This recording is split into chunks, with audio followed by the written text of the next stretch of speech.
And this is our last meeting for the spring.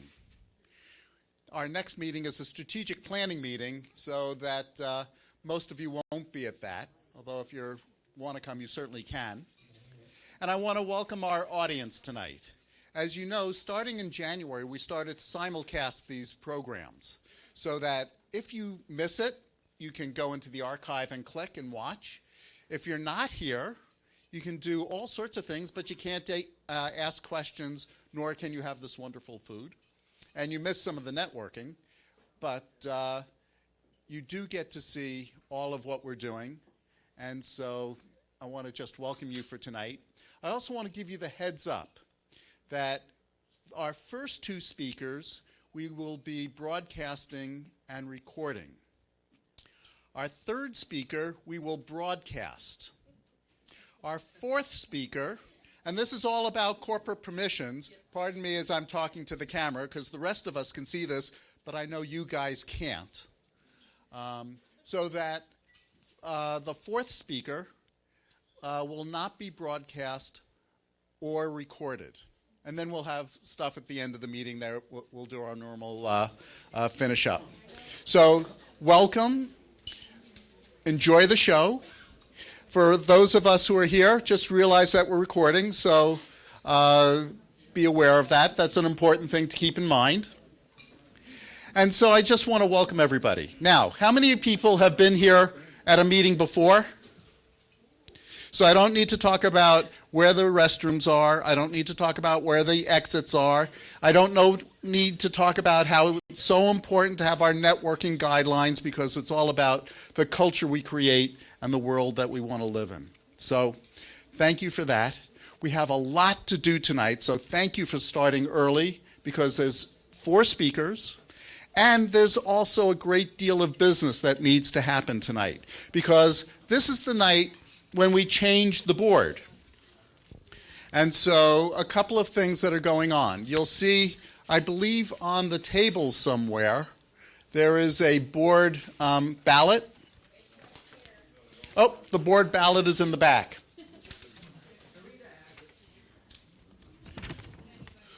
So there is a ballot that needs to be voted on. There is an email that came out that has the ballot as part of a SurveyMonkey. And basically it's an up and down vote unless someone wants to run for a position that we don't know about. So it's an up and down vote. We're just making sure that the membership can vote and be aware of who is on the board. By the way, I'm running unopposed, so you know. I also want to say thank you to James Chordas and Discover Video. They broadcast us every month.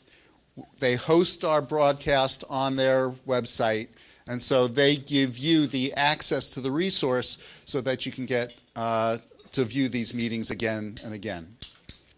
So thank you very much for that. Now I want to say we've got a couple of changes going on. First, I want to introduce Michelle Beccarelli. And there's a reason why I'm introducing Michelle Beccarelli, because she is replacing Dorota Busey. Dorota, yeah, I know, it's a universal groan. Dorota is leaving us. She is retiring. She is moving to Wisconsin. No. Wherever she is moving, she is not being with us. Let me put it that way. So I just want to say a special thank you to Dorota. Before we do that, there are 2 people who are leaving the board. We have Michelle McKinnon, who is, if you just raise your hand, stand. And we have a little something for Michelle that is still back at the back of the, a little gift card and a card that we've got ready for her. And we also have Pat Van Tassel, who is not here tonight, who was in charge of membership. So you will see on the ballot who's replacing whom, and please participate and vote. So let me start with part of the thank you to Dorota. And I'd like to introduce our representative to the Connecticut Assembly, Gail Lavielle. She represents the 143rd District, and we have two proclamations, one from Gail and the Assembly and one from the governor of the state of Connecticut. And Gail has been good enough to come to read those. So let me just do a quick introduction for Gail. I've known Gail for a number of years, and I won't say how many. She lives in Wilton, and there are people who are involved in representing their constituencies who you never see. That is not the case with Gail. She is here because she represents all of us, and she represents us very well in the Assembly. And it's part of being here is to engage her and get her to be part of us, to listen to what we have to say, and to represent us. So a very special thank you to Gail, because this is an unusual thing, partly because it's in honor of Dorota, and Dorota is very unusual and deserving, and partly because Gail is so special. So I'm very honored to have Gail here so that she can read some proclamations for Dorota. So Dorota, would you come up? Gail?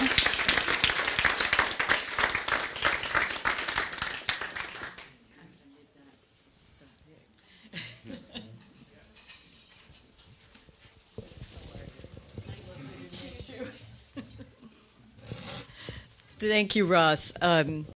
I'm sorry, I need this because this is very big, but the documents aren't this long. It's a lot to read. Well, it's a pleasure to be here. I will go anywhere that Ross Tartell tells me to go and anywhere he tells me to be, because we have known each other for a number of years, and he is very active in the Wilton community, and we're very lucky to have him. So it's quite an honor to be here, and I've never met Dorota before, but if Ross says she's as wonderful as he does, then she is. So there you are. So what I would like to do first is read to you the language that we have asked for Governor Malloy to put in his proclamation. You're lucky because the proclamation is going to sound different. And it's going to say whereas, whereas, whereas, and then, you know, I, Daniel P. Malloy, and all that sort of thing. We don't have that yet because they didn't, Martha ordered it quite some time ago and they didn't deliver up. So I will read this because it's a lovely text, and then you'll get something that looks slightly different. Okay? As chapter administrator for the local chapters of the American Society of Training and Development, Southern Connecticut, and the Southern Connecticut chapter of the Society for Human Resources Management, Dorota Busey has been invaluable to our operations and growth. For 19 years for SHRM and 13 for ASTD, she has kept our all-volunteer boards running smoothly, writing the minutes and keeping track of a remarkable number of details. Rarely, if ever, has she confused information about the two organizations. Congratulations on that, despite their sometimes overlapping mandates. In addition, Dorota has managed the membership, finances, and communications for both associations, gamely learning new software and patiently working through the inevitable bugs. Perhaps most importantly, she has been the literal and figurative face of our organizations to members and guests, over 2,000 at close to 400 meetings in total. All questions about membership and registration have gone to her, which she has answered efficiently and graciously. At meetings, she has been the friendly face welcoming people and a low-key overseer of logistics, including equipment, menu, and service. Does anyone else do anything? The board's doing that. Don't make the mistake of confusing Dorota's efficiency with conformity, however. With her flair for color, including varying jewel tones in her hair. That's in the text, folks. Dorota reminds us of her individuality. Before working remotely was so common, Dorota proved it could be done well. Similarly, she demonstrated that our organization could function just fine while she enjoyed a well-deserved summer trip. A certified yoga instructor, she continues to show us how to keep calm under pressure. She even has a LinkedIn recommendation from her husband. I do. You need to read that. Thank you.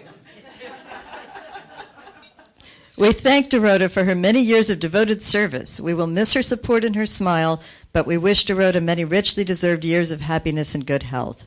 May she have countless opportunities to continue traveling the world and building wonderful memories with her grandchildren. Oh, thank you. I think that's nicer than what the governor's proclamation is going to say, honestly, if you want to know the truth. That's lovely. Thank you. If you're looking to do something else,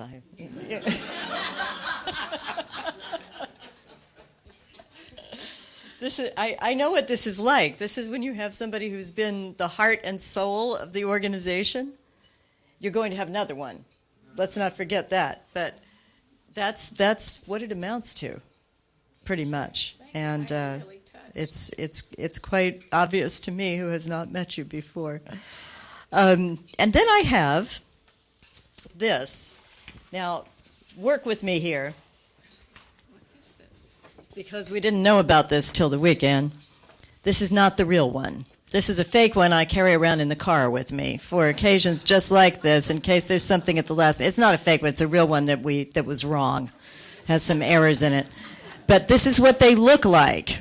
And all the language is the same, and you're going to get one in the mail in a couple of days, except for the particular language for you. So this is a document. It is an official citation from the Connecticut General Assembly that is normally introduced by the members of the legislative delegation of your town. Now, we don't have one in Hartford from Wisconsin. Well, So- I live actually in Amherst, Massachusetts, and Wisconsin. Well, So it's a little, that's why I introduced the citation. okay. Okay. I used to live in Stamford. Well, we would have gotten them, Have a but, home there. well, we could have done that, but It's fine, since whatever. you are now elsewhere, so I did it. And this is what, and then if you all would like some pictures of Dorota with the citation, I need it to read from, but after that we can do that.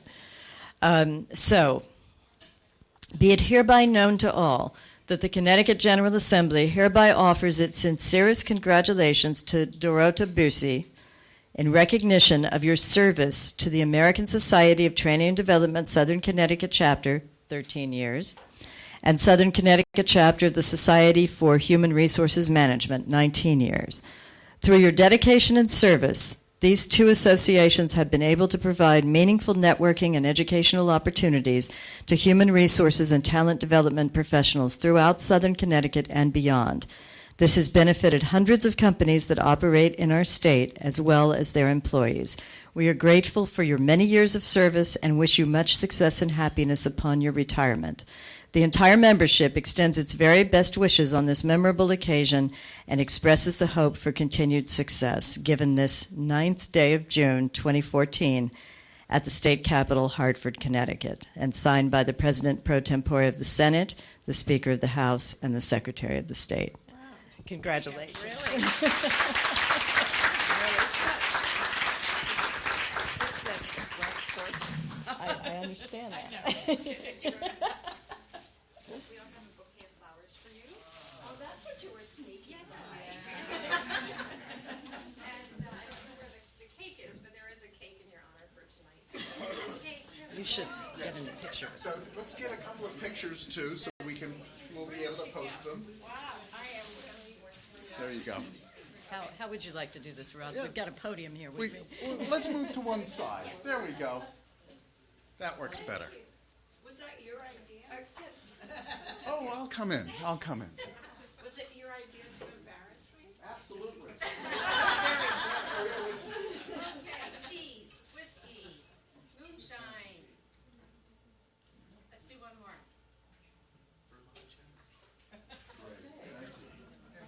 Oh, this was fabulous.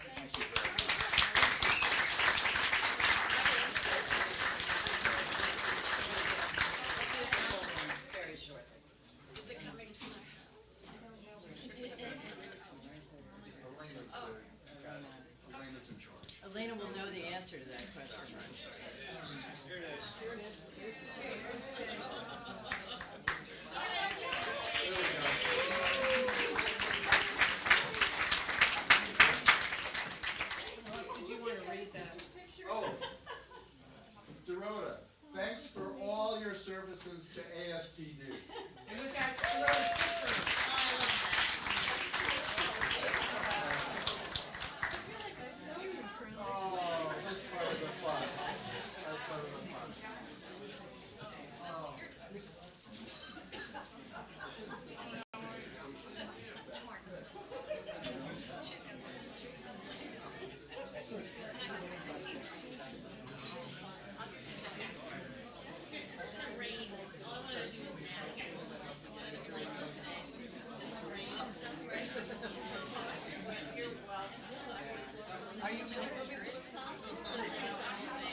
Okay. Let me bring us back to the task at hand. And,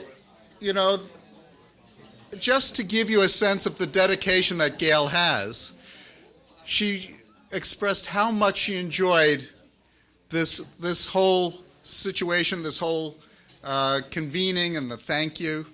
By the way, she's also on the Education Committee and Higher Education Committee, so that there is a place for us to reach for next year that takes us into the Connecticut Assembly. So we've got an opportunity for programming for next year, which we'll bring into our July strategic planning session. So on this point, let me just do one or two housekeeping things. Do we have any new members who are here tonight, who are here for the first time? Just sort of raise your hand.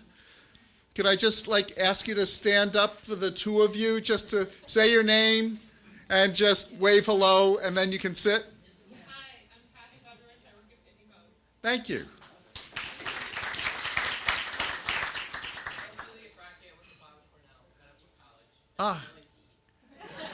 Welcome. You have found a home with us. Okay. We have a resource table on the side. We have dinner in the back. Let me turn it over to Elena because we've got a program to go through tonight. Thank you. A good program. Welcome, everyone. We have a great program for this evening, but before we get started, I would like to introduce you to my role in the organization, which is the sponsorship director. And I bring in organizations that service us from a products and service perspective, vendors and the like, who can showcase their products and services to our group on our industry and help us out in the work that we do to get to know what is offered out there in our marketplace. And we've been successful this year. We actually had 9 sponsors for all 9 programs. And we didn't do a sponsor in November for the networking meeting, but we had one for every program so far this year, and we're hoping to do it again next year. So if you have any vendors that you work with or consultants that you would like to showcase to our chapter, please get in touch with me either through the website or meet me after the meeting tonight and let me know who you'd like to refer, and hopefully we can line them up for next year. Our sponsors help us run our chapter meetings, so they're a great contribution to our venue. Tonight we have Blessing White, Marian Masaresh, and hopefully I pronounced that correctly. She's standing in the back of the room with the vendor table in the back where she's got some great materials. So if you get a chance tonight, please walk by and see her information and introduce yourself to her.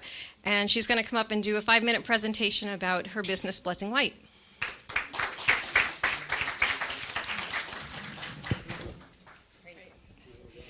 Hi, everybody. I am delighted to be here. I came down from Fairfield, Connecticut, where I telecommute to Blessing White's office in Princeton, New Jersey. And I think it's great timing that I am here on a night to honor Dorota as the primary staff person for ASTD local Connecticut and SHRM chapters, because so much of what Blessing White is all about is great days at work and employee engagement. And I have a feeling that Dorota is probably a great example of someone who is totally engaged most of the time. So this is great to be able to follow her. Before I get started, how many folks are familiar with Blessing White? Right. How many people have taken Managing Personal Growth at one point in time? Okay. MPG, that's good to know. I wanted to share a little bit about our history because we've been around for 40 years and we have changed.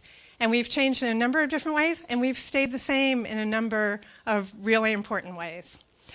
So in the beginning, there was Buck Blessing and Todd White, right? Two folks. Buck Blessing was a labor negotiator.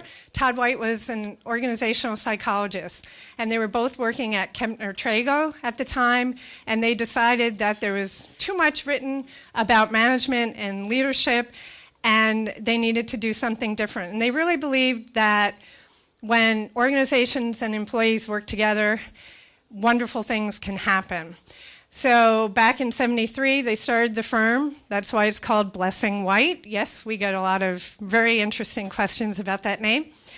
And they were really on the forefront of people taking accountability for their own success and building on talents. Way before some of the research and some of the books that came out about building on your strengths, Buck Blessing would say, if you focus only on development needs, you die a perfectly average person. And so it's all about, his philosophy was all about making stars and making organizations more productive and driving strategies. So fast forward 40 years, Blessing White is part of GP Strategies. GP Strategies is dedicated to performance improvement worldwide.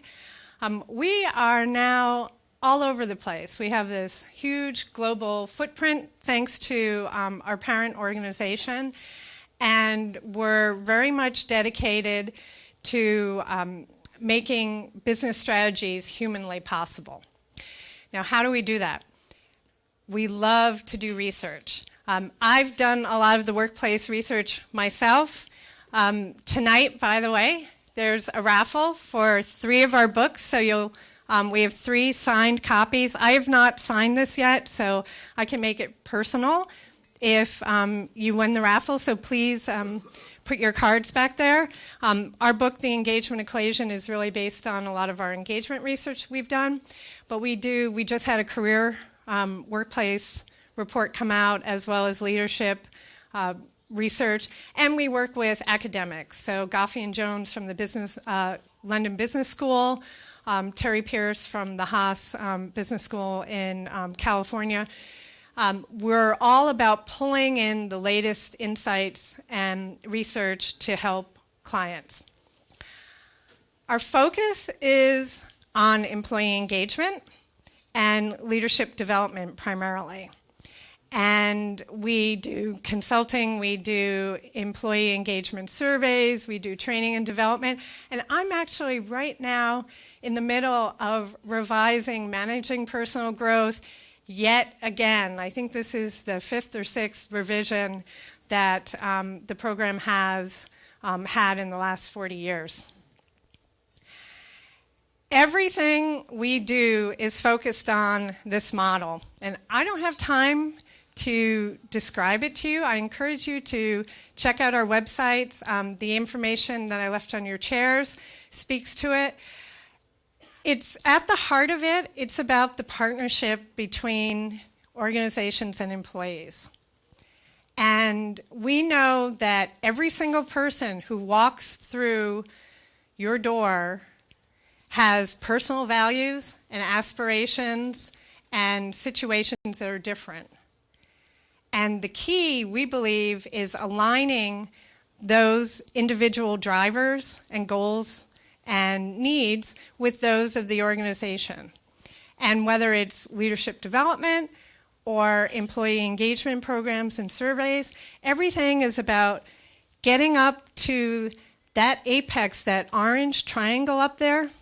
That's where you're going to have employees that are giving the most that they can and getting the most in return.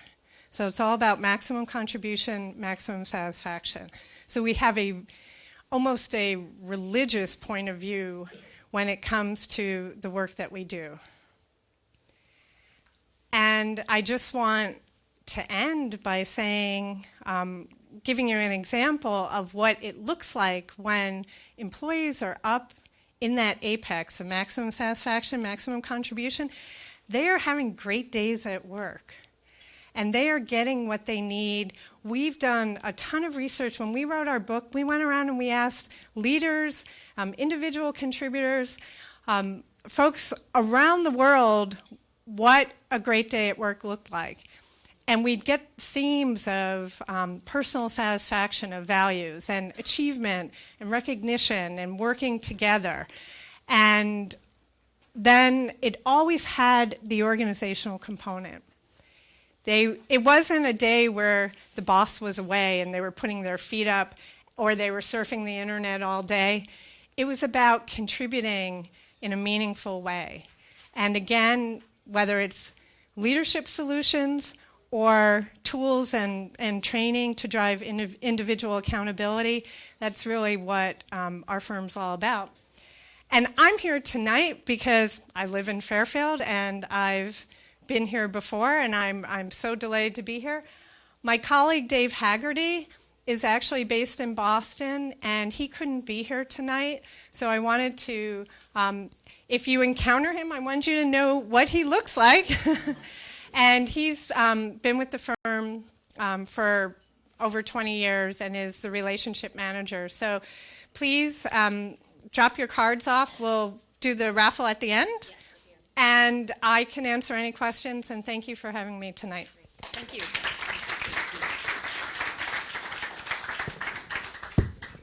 Thank you, Mary Ann. We're going to get started with our program. We have a great evening tonight. We have our second annual ASTD Southern Connecticut's Got Talent, and we've got a lot of talent in the room. So I'd like to first thank everyone who came forward to submit a proposal. We had 9 submissions, which was fantastic. We only needed 4, so we're only going to go 4 tonight. But I want to thank everybody who's stepped forward so that I can remind you that next year when we do this again next June, if there's anyone else who wants to put their hat in the mix, they're more than welcome to, but we'll call back on folks that we didn't use this time around. I also want to thank our committee. We had a good team of people helping us out in reviewing the proposals and getting us all started for tonight. Laura and Martha and Deb Jackson and Ann and Mary Beth. And we actually have 2 of our past contestants in the room tonight, Rich Cooper, who was our winner from last year, and Don Smith. So thanks for coming back to watch the new folks contest. And we have 4 contestants who will present on a topic that's reflective of one of their best tools, techniques, or a special skill that they would like to showcase to you tonight. I will introduce each contestant, and they will have 12 minutes to wow the audience with their presentation. At the end of each session, the audience will judge the contestants on 4 categories: originality, engagement, learning value, and entertainment. So on your tables, you will see a ballot.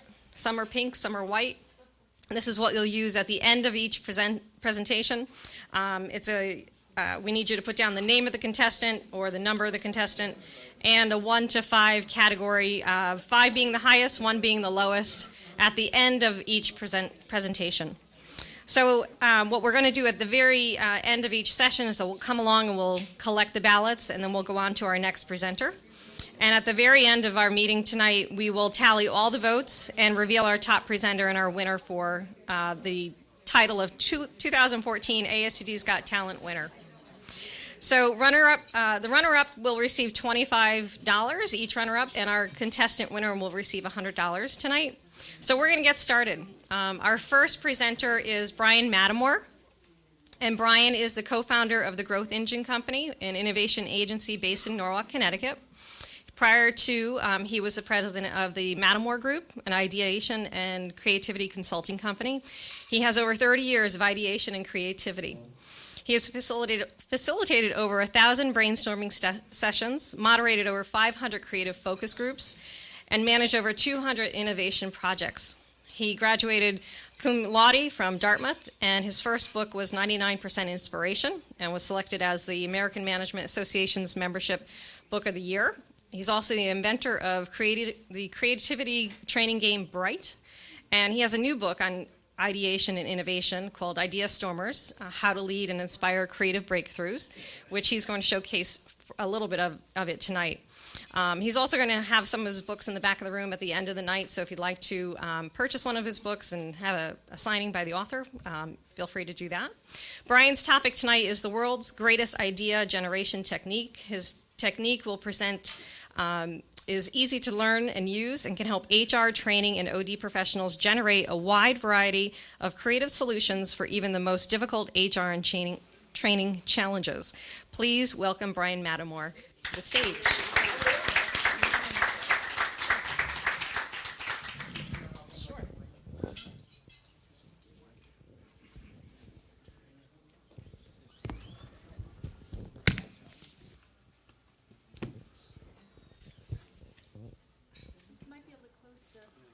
Close the lid. Close the shutter on the projector.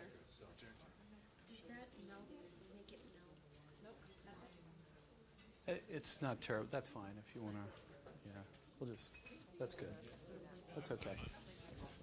All right, so you're going to start the clock. I'm going to start the clock. You're going to start the clock. 12 minutes. All right, guys.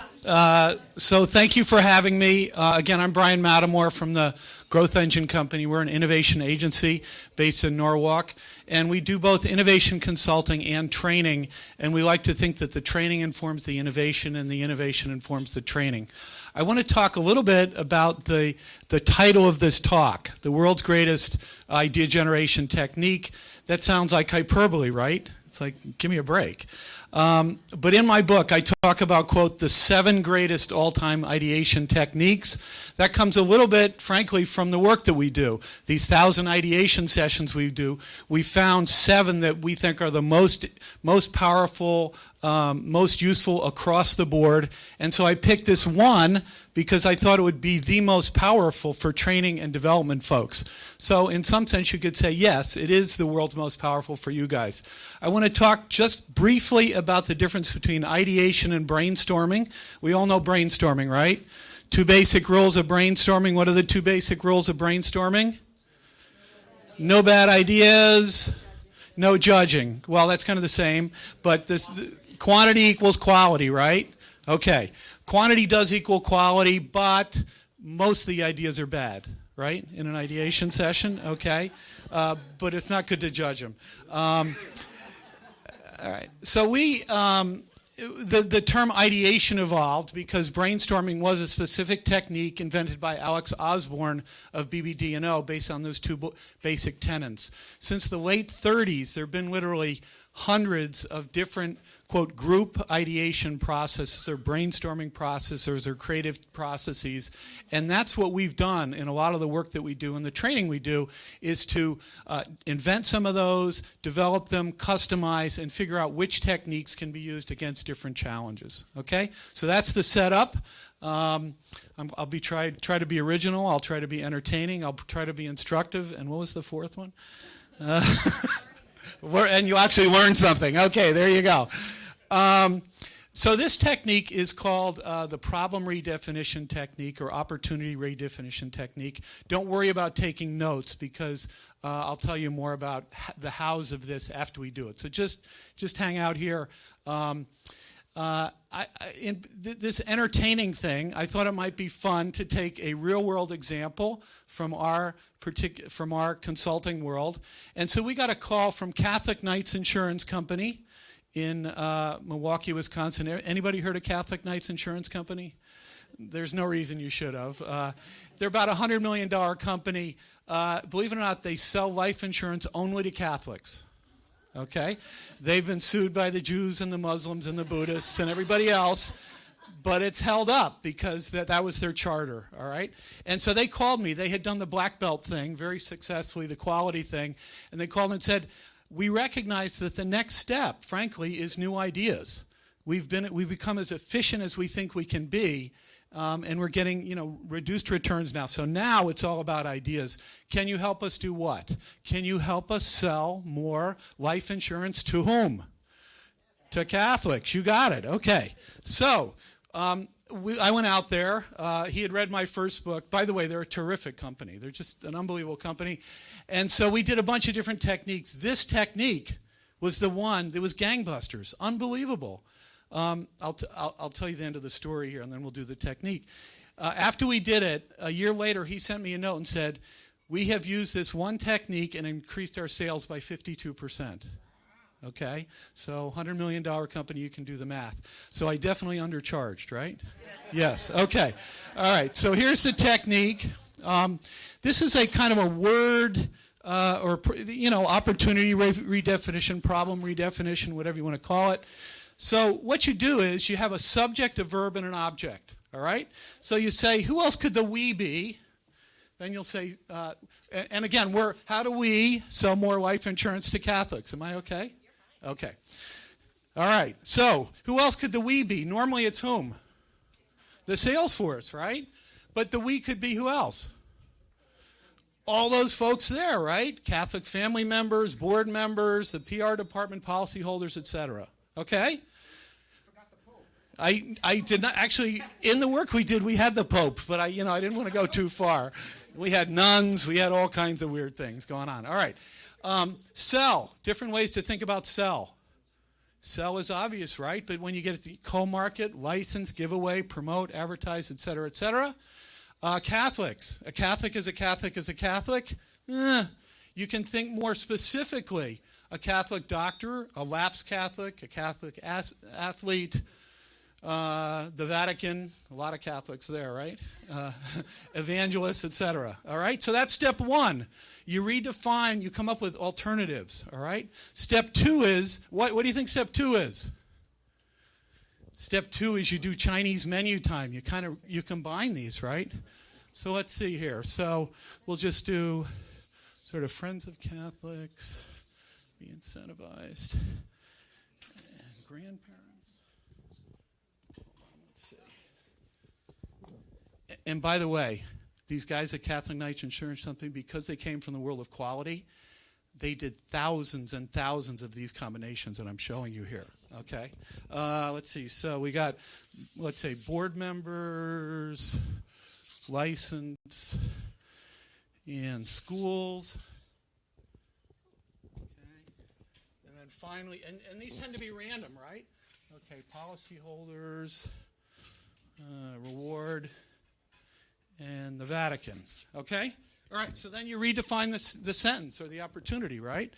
So how do we get friends of Catholics to be incentivized to sell life insurance to grandparents? What do you think? What's that? What'd they say? Yeah, I mean, why couldn't you, give it to the grandkids? Really cheap policy. As a grandparent, you give it, okay? How do we get Catholic Knight board members to license the selling of insurance to schools, Catholic schools? What could that be?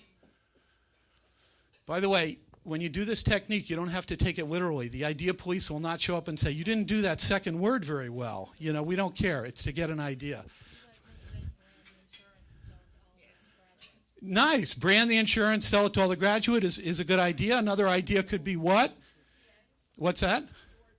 Board PTA would be another idea. And a third idea, the one that they actually implemented, was could we enlist Catholic schools? We'll get a certain percentage of people that buy the insurance, and we'll give them free computers and athletic equipment, okay?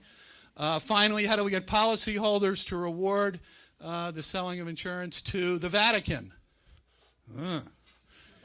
By the way, these don't all work, just so you know, okay? I mean, this is a numbers game, right? If we have 10 in each column, how many ways can you redefine that challenge?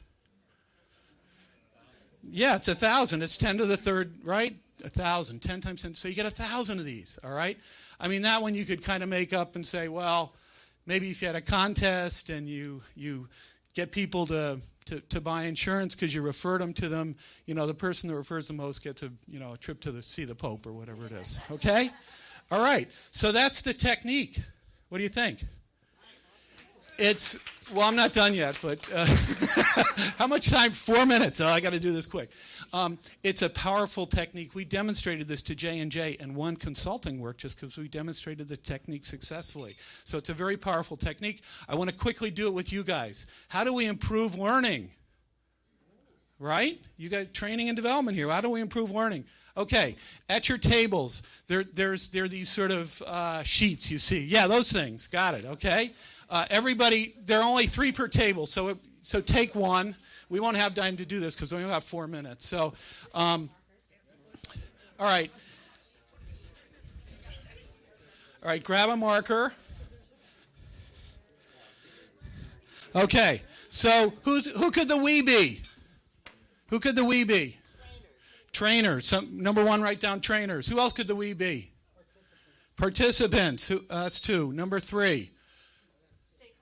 Stakeholders, your stakeholders. Number 3, your stakeholders. See, it says 3 at the top. Just write stakeholders real big. You just write it once, really big. Okay? Number 4, just really big. Number 4, 1. Managers. So managers, really big. There you go. 5. Who else? New hires. 5 and number 6. Okay. Interns, great. Okay. What's the next one? Improve. All right, improve. How do we, other ways to think about improve. Number one, increase. So you write down increase really big. Okay, number two, improve. Build. And you try to go beyond sort of just analogs, right? What's another one? Number three is learning style. Number four, how about make lasting, memorable, embed, okay? Number five, remember. Five, so who's got five? Where's five? Over there? Five. No, this is, all right, that's okay. And then finally, number six, post-test. Okay, number six, learning, other versions of learning. Number one, mobile. So number one, write down mobile. Number one's red, right? Write down mobile. Number two,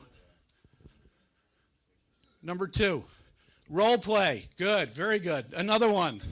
Simulation is number three. Number four, experiential. 1 minute? Oh my gosh. Okay. All right. So I'd like the 3 4s to come up. 3 4s come up. Who's the we at number 4? All right, just say it because of time. Okay, how do managers, what's the other 4? Improve. What's how do managers make more memorable? What's the last one? That was yours, make lasting? Okay, so it doesn't always work. We'll take 5.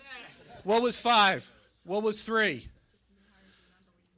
Okay, what was 2? Mobile. Okay. So how do we get managers to do what? Make more memorable the learning of training through mobile. Okay. You all got it, right? Okay. All right. I've got about 30 seconds left. Let me just close this out by saying on your sheets here, I passed out stuff about Growth Engine and all the rest. These are free resources except for the book, which I'm selling basically at the author's discount for $15. But I want to mention that on our website, there is an app. There is an app. It's under Idea Tools, okay? And it has this technique. And what you do is you put in all the subject, verbs, and object, and it will randomly combine those for you. So it'll make 1,000 different combinations for you. Okay, we're done. Thanks, you guys. Thank you, Brian. Great job. So everyone on your tables, you should see either a pink or white ballot. Please go through and put Brian's name at the top and number for each item there, the 4 items there, please put a number of 1 to 5, 1 being the lowest and 5 being the highest.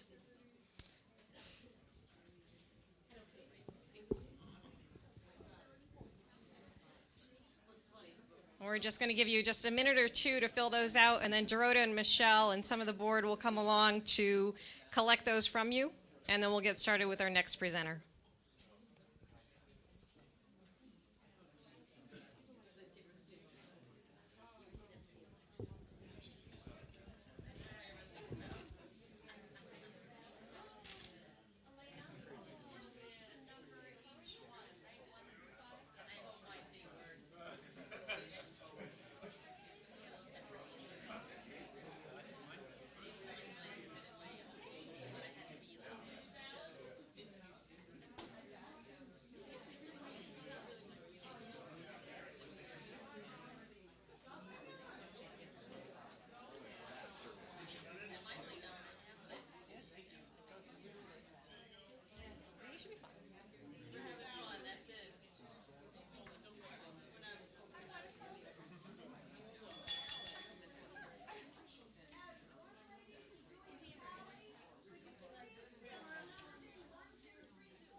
So you have to label each category 1, 2, 3, 4, or 5. You just can't check the box. So if we would all just come back to our seats, I'd like to introduce our next presenter.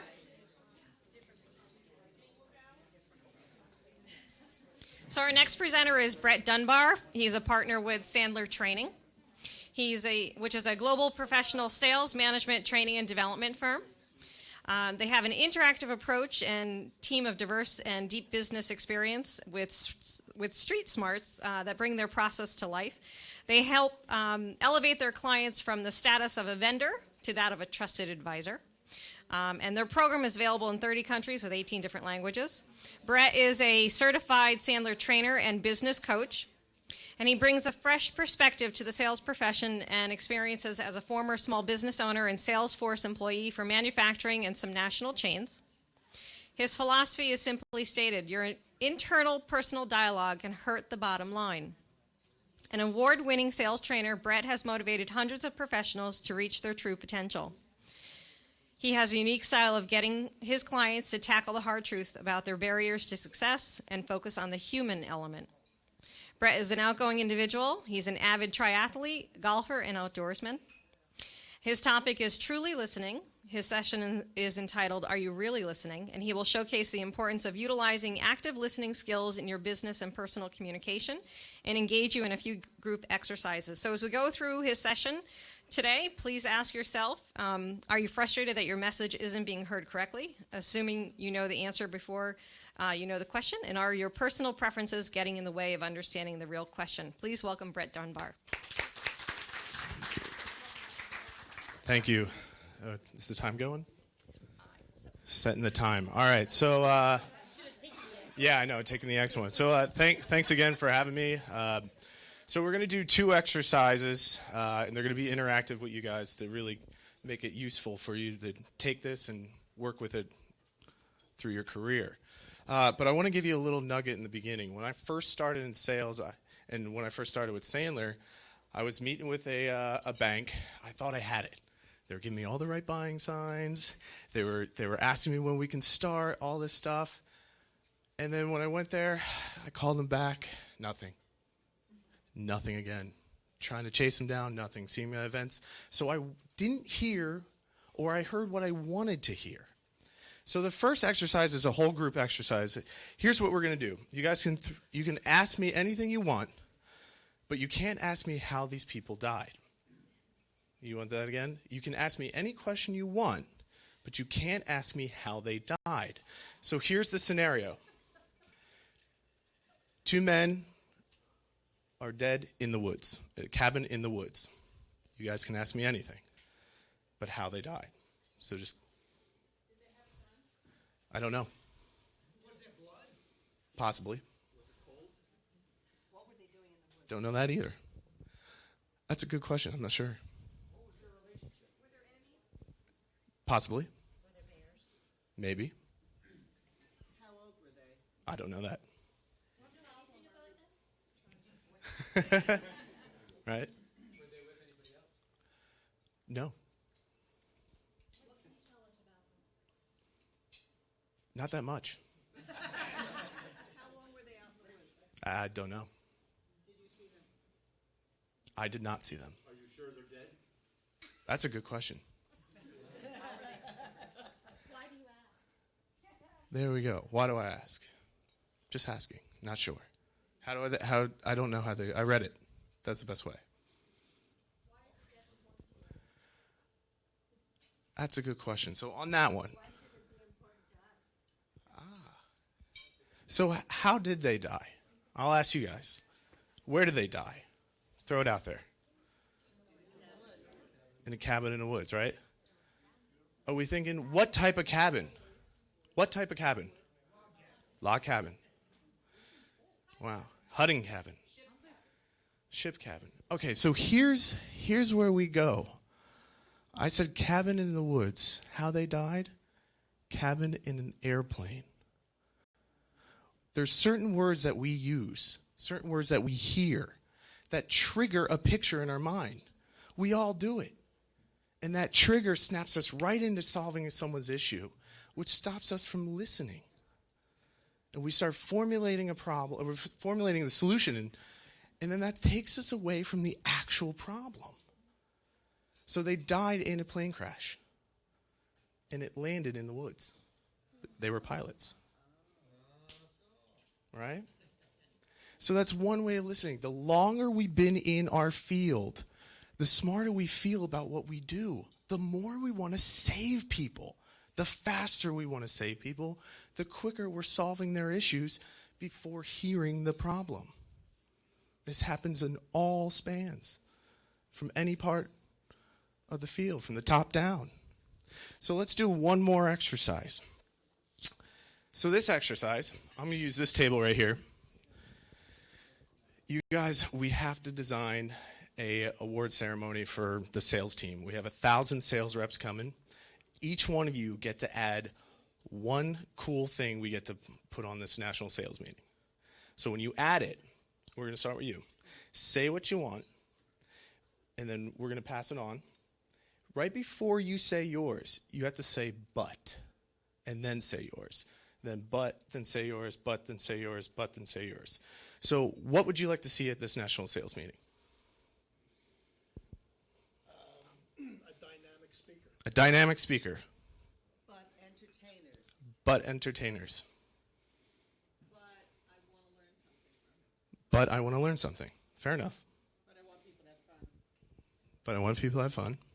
But I want to play golf. But I want to play golf. All right. But I want to eat good food. But I want to remember it after it's happened. But I want to remember it. Oh, yeah. You've been to a couple of these, haven't you? We'll talk after. What else?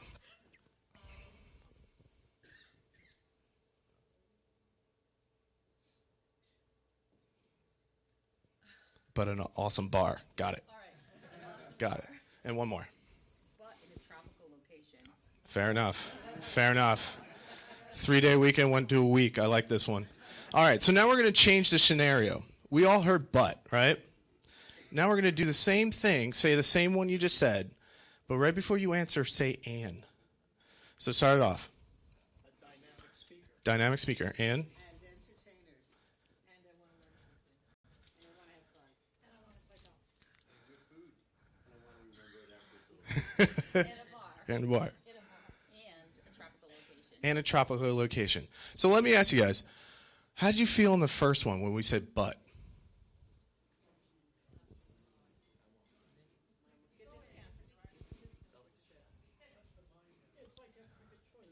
Right? Yeah. When we use but, we're actually saying, I don't care what you say. We're going to do this. Then we're going to do this, but I don't care what you say. We're going to do this one. When you start using and, you're mentally saying, I'm accounting what you're saying, and I'm going to add on to it. It's you and me against the world, instead of butting heads and adding that. So the pictures that we have in our mind, we're going to start calculating a formula that's not really the problem. Using words differently, using an and instead of but, is going to help us add value to the people we're working with. I'm going to give you one more thing, too. So God forbid this happens. We're all going to get on a bus here. We're going to go down into New York, have an awesome dinner. So we get on in 95, and boom, we are hit by a tractor trailer. I'm way on the other side. I'm out for the count. Nancy, Sandra, you're all there. An 18-year-old kid comes up to you and goes, whoa, you don't look so good. Hey, I got your arm. Before I get you to the hospital, let me tell you about the ambulance company. We're 40-plus years old. We got NOS, we got electrical. I think I had PlayStation in there, but you're probably not going to use it one-handed, you know. But before, yeah, seriously. No, it's good. I know you're in pain. No, how you feeling? Save me. Save me. We're not there yet. People tend to fall back on what their company is about instead of relating us. It's about us. It's about human connections. We're human, radiant beings. It's about the connection. The minute we fall back into justifying, but is a justify. I'm justifying my reason to be here instead of working together. It's the same with the pain. Pain is it's 4 times the motivator than pleasure is. Find someone's pain, they'll work with you. come back to the other way. So, just to kind of wrap things up with this one, we have, make sure our tape's in our head. That pops up. Just ask yourself, is this really the problem? Am I really hearing everything? The second thing is, when we have a tropical location in a bar and we're going to remember it, make sure you remember it. Use "and" instead of "but." And a lot of communication is like interviewing. You want them to talk 90% of it. Then you, if you're a sports fan, it's like talking in the fourth quarter, not the first three.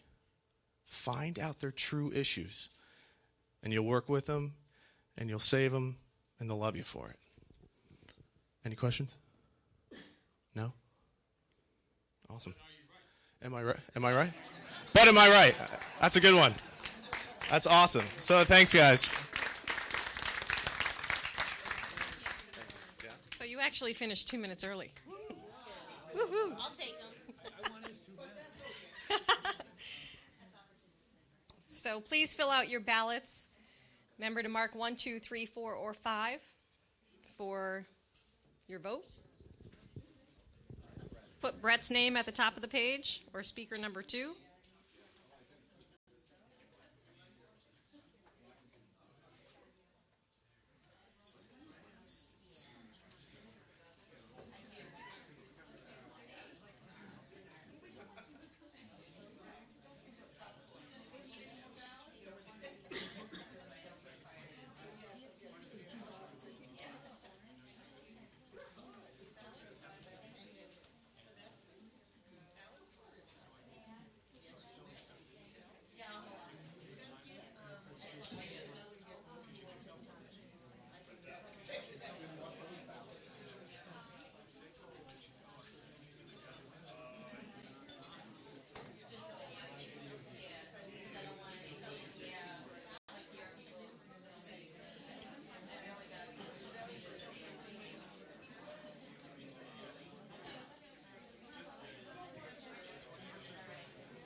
So if you haven't gotten up to get cake, please go ahead and get some cake too.